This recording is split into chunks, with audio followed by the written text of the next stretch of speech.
সিলেটে বাড়ছে হাম আক্রান্ত রোগীর সংখ্যা। গেল 7 দিনে প্রায় অর্ধশত রোগীর দেহে হাম শনাক্ত হয়েছে, যার মধ্যে বেশিরভাগই শিশু। এ নিয়ে আরো জানাতে সিলেট শহীদ শামসুদ্দিন হাসপাতাল থেকে সরাসরি যুক্ত হচ্ছেন সন্দীপন শুভ। শুভ, হাম পরিস্থিতির কি খবর আছে আপনার কাছে, আর শিশুদের আইসিইউর ব্যবস্থা হয়েছে কিনা জানাবেন।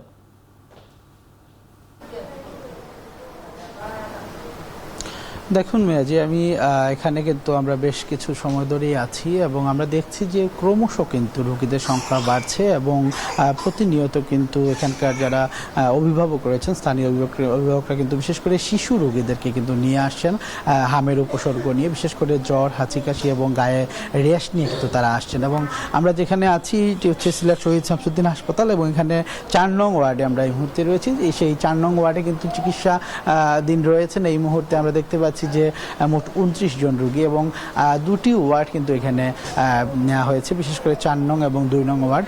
গতকালকে পর্যন্ত আমরা যেটুকু দেখেছি যে একটি ওয়ার্ডেই চিকিৎসা চলছিল, কিন্তু রোগীর চাপ বেড়ে যাওয়া সেক্ষেত্রে কিন্তু ওয়ার্ডের সংখ্যা বাড়ানো হয়েছে। এবং আপনি যেমনটি প্রশ্ন করছিলেন যে আইসিইউর ব্যাপারটি, আসলে শিশুদের আইসিইউর ব্যাপারে সিলেট জেলায় তেমন কোনো কার্যকর পদক্ষেপ এখনও নেই। তবে সিভিল সার্জনের সাথে আমরা কথা বলেছি, সিভিল সার্জন জানিয়েছেন আসলে যে 2-1 দিনের মধ্যেই সেটির ব্যবস্থা তারা করছেন এবং সেটি হয়তো বা সিলেট এমএজি ওসমানী মেডিকেল হাসপাতালে সেই ব্যবস্থাটুকু করা হবে। এবং আমি যদি গত 7 দিনের একটু তথ্য আপনাকে জানিয়ে রাখতে চাই, সেক্ষেত্রে বলতে হয় যে 54 জন রোগীর দেহে কিন্তু এই হামরোগ শনাক্ত হয়েছে। এর মধ্যে যদি আজকে পর্যন্ত 29 জন রোগী কিন্তু এই হাসপাতালে চিকিৎসা নিচ্ছেন, তার মধ্যে 25 জন কিন্তু সুস্থ হয়ে বাড়ি ফিরে গেছেন।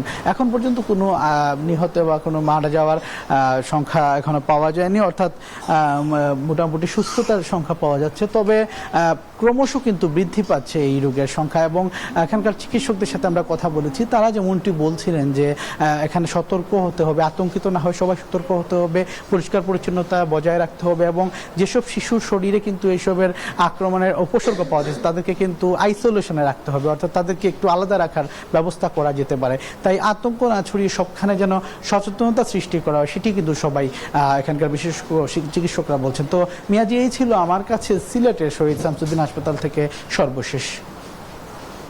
সিলেট থেকে হাম পরিস্থিতির সবশেষ জানাচ্ছিলেন সহকর্মী সন্দীপন শুভ।